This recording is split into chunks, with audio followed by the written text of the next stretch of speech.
Telah sudah ia sujud, yang ini berapa tahun, maka firman Allah, hai kekasihku Nur Muhammad, maka bangkitlah.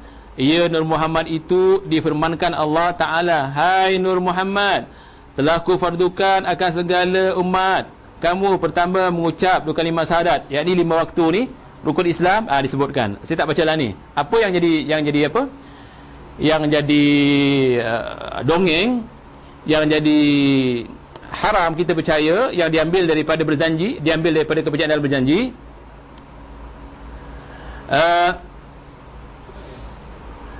Kemudian daripada itu, maka cahaya kau itu dijadikan Allah Ta'ala itu seekor burung yang mulia dan indah. Burung apa? Burung merak. Jadi Nur Nabi Muhammad jadilah burung merak. Ni dongeng ni. Cerita India tak macam ni. Ya, cerita Nabi kita cerita macam ni. Biasanya burung merak cerita lambang Hindu. Yang sangat indah rupanya, yang bermula dia pun akan kepala burung itu Ali bin Abi Talib. Bermula kepala burung Ali bin Abi Talib. Dan kedua mata burung itu Hasan dan Husain. Lehernya burung itu Fatimah Az-Zahra.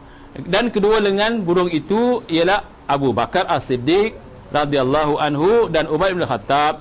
Dan ekor burung itu Hamzah bin Abdul Muttalib. Dan belakangnya burung itu Abbas. Mengarut semua, jangan dibaca, tapi simpan kalau ada. Ini Nur Muhammad diambil daripada mana? Kalau tuan-tuan teliti, diambil daripada berjanji. Ini apa ni? Ini percaya Syiah. Sebab Syiah percayanya seperti ini. Kalau kita baca agama-agama Syiah, dalam satu buku Wajah Daurul Majus yang ditulis oleh Abdul Rahman Abdul Khaliq, kepercayaan ini ada.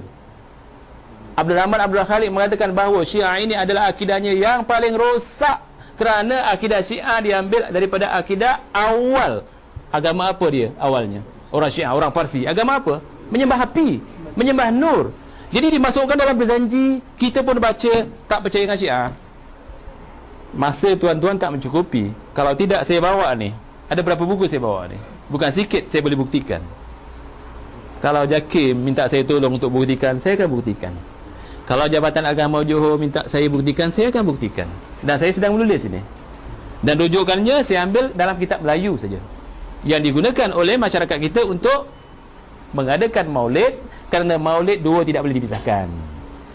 Maulid dengan baca berjanji dulu, dan maulid pesta malamnya dengan nasyid, panggil penceramah, ataupun disebut juga marhaba, marhaban. Bacaan berjanji ini disebut juga dengan marhaban. Bacaan berjanji disebut dengan marhaban selain membaca berjanji. Kerana apabila baca berjanji, bangun ramai-ramai baca marhaban. Jadi tuan-tuan, kenapa saya ketengahkan masalah ni? Kerana baru saja kita menghadapi musim maulid. Seorang-seorang bertanya kepada saya dah buat buku seperti ini. Dia mengatakan mahal, Ustaz. Saya dah tulis juga dalam koleksi kuliah-kuliah akidah. Dia mengatakan lagi mahal, Ustaz. Kemudian kita keluarkan CD, mungkin mahal juga. Tapi dia nak dapat agama macam mana? Sedangkan kata Imam Syafi'i rahimahullah, nak dapatkan agama ni dua mesti ada. Satu jihad, satu mahal. Ini kata Imam Syafi'i. Antum nak dapatkan ilmu, satu jihad, satu mahal. Apa arti mahal? Bermakna kena belanja. Itu pun bagus tuan-tuan, tak payah pergi Mesir. Bagus tuan-tuan, tak payah pergi Jordan. Tapi kalau tanya orang Jordan, pingat-pingat episod dengan antum. Betul tak? Ini kita bukan cabar. Paling-paling antum tanya, di mana Allah? Mereka mengatakan, di mana-mana. Tapi kalau anak tanya kepada antum, di mana Allah? Bisama, alhamdulillah. Kalau kita tanya kepada antum, apakah maulid itu bid'ah? Bid'ah. Kenapa? Tak ada dalilnya. Siapa yang boleh buat? Orang Syiah. Siapa dia? Pemerintahan Fatimiyah. Buktinya ada. Tapi kalau tanya kepada mereka, apakah maulid ini bid'ah? Tidak, sunnah. Kalau bid'ah pun bid'ah hasanah. Mana dalilnya? Tidak ada. Kan baik. Dalilnya yang baik.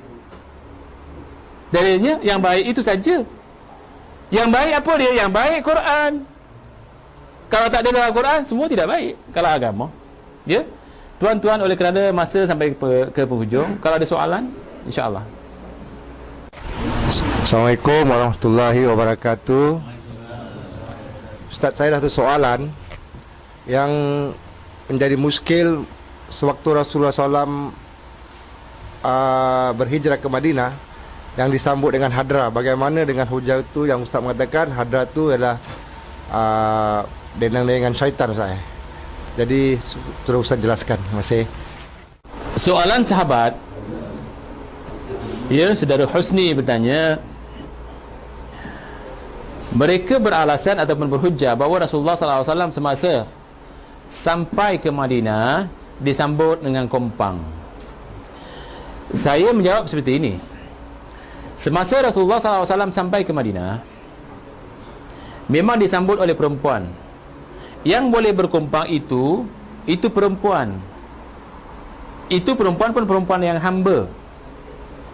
Itu pun kalau ada majlis-majlis resmi, ya, ataupun anak kecil. Kalau menyanyi, langsung tidak boleh kecuali perempuan untuk suaminya ataupun hamba di waktu walimah. Jadi kalau kita memukul kompang, yang pukul kompang ni bukan perempuan, semua laki-laki. Kok kerja perempuan diambil? Dan kalau ada ulama mengatakan bahawa ini tidak boleh, tidak dihalalkan lagi, kerana semasa Rasulullah SAW sampai ke Madinah, Islam belum sempurna. Tahu Islam belum sempurna? Pada masa itu banyak yang halal dan haram. Ada orang yang masih minum arak, Rasulullah tak marah. Masih ada yang main judi, Rasulullah pun belum marah. Ya, banyaklah perkara-perkara yang haram, Rasulullah SAW tidak larang. Tetapi bila akhirnya sebelum Rasulullah wafat, banyak benda-benda yang diharamkan, di antaranya kompang seperti ini. Ya, kerana ini termasuk alat muzik dan ini memang dilarang. InsyaAllah kalau diminta dari-darinya, kita akan ketengahkan. Jadi Saudara Husni, itulah jawapan saya. Assalamualaikum warahmatullahi wabarakatuh. Ustaz, saya ada satu soalan. Yang soalannya begini: bagaimanakah akidah mereka yang mengamalkan amalan marhaban atau berzanji? Adakah amalan itu boleh dikatakan batil? Terima kasih, Ustaz. Sahabat bertanya, bagaimanakah akidah orang-orang yang mengamalkan berjanji marhaban, apakah akidah mereka batal? Kalau orang-orang awam, kita tidak boleh menghukum akidah dia sudah batal. Kalau orang-orang awam yang tak tahu menahu, dia hanya ikut-ikutan, kita jangan katakan bahawa akidahnya sudah batal. Tetapi ulama-ulama yang sudah kita iqamatul hujjah, ulama, ya, tarafnya ulama, bila kita beri mereka hujjah, kita bangunkan hujjah, kita dirikan hujjah, iqamatul hujjah, hujjah ini sampai kepada mereka. Kalau mereka masih menentang, itu serahkan kepada Allah Subhanahu wa taala. Kita tetap disuruh bersangka baik. Kita membahaskan ini supaya menyelamatkan akidah kita. Tetapi jangan cuba menghukum orang yang amalkan berjanji dan maulid. Jangan dihukum, saya tidak suruh. Itu serahkan kepada Allah Subhanahu wa taala. Saya memberitahu ini supaya kita tinggalkan. Tapi mereka yang meneruskan, jangan katakan kafir, jangan katakan Syiah, jangan katakan itu dan ini. Kita serahkan kepada Allah Subhanahu wa taala. Yang bagusnya kita berbaik sangka kepada mereka. Mereka buat ini ikhlas. Tapi ilmu mereka kita tak perkecilkan. Mungkin ilmu tak sampai kepada mereka. Terus terang anak katakan, anak sayang kepada mereka sebab mereka tu saudara anak dalam Islam. Nabi Muhammad dalam hadisnya yang sahih, la yu'minu ahadukum hatta yuhibba li akhihi ma yuhibbu li nafsihi. Tidak beriman salah seorang kamu sehingga mencintai saudaranya dalam Islam sebagaimana mencintai dirinya sendiri. Jadi saya kalau nak beriman, saya kena cintai mereka. Mereka buat maulid, buat marhaban, buat keduri, ini mereka